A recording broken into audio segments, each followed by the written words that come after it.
Pokoj Boží dnes všem.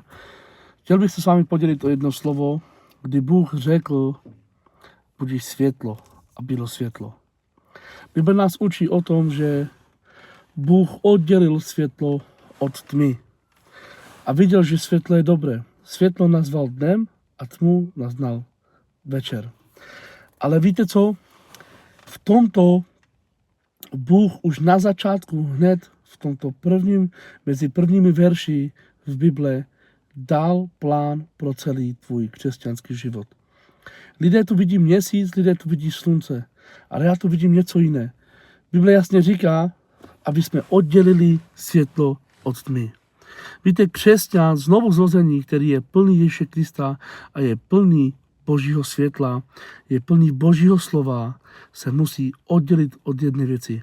Je to oddělit se od tmy. To znamená, že se máme oddělit od hříchu, který je v tomto světě. A víte, mnoho lidí mluví o světle, ale nechodí ve světle. A Bible říká, že ten, kdo bude následovat Ježíše Krista opravdově, bude chodit ve světle. A víte co? Chci vám něco říct. Dávejme pozor na to, aby jsme chodili v tom pravém světle. Protože i ďábel se dokáže převlékat za anděla světla. A Bible nás upozorní na jednu věc. Dávejte si pozor v Lukášovo evangelium, aby světlo, které je ve vás, se nestalo tmou. Jak se může stát světlo tmou v tobě? No tak, že ty nechodíš v tom světle, neudržuješ to světlo, ale naopak se přidáváš k těm věcem.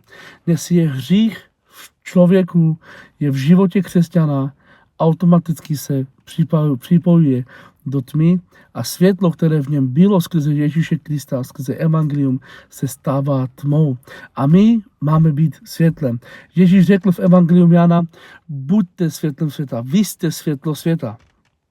A když jsme světlem světa, máme být příkladem pro tento svět, máme být těmi lidmi, kteří dávají nový směr tomuto světu, ať se nám to líbí nebo ne, ale je to o nás, o křesťanech znovu, kteří se hlásí k Ježíšovi Kristovi, takže my máme chodit ve světle, to znamená, že máme být příkladem, hřích nemá být v našem životě má být posvěcení, v našem životě má být čistota, v našem životě má být pravda a ne tak, jak to dneska chodí u mnozích křesťanů, když říkají, máme milost. Milost byla zjevená lidem na to, aby vyšli ven z hříchu, ne aby v něm zůstávali. Světlo Boží nech svítí v našich životech, aby lidé na nás neviděli člověka, ale aby viděli Krista.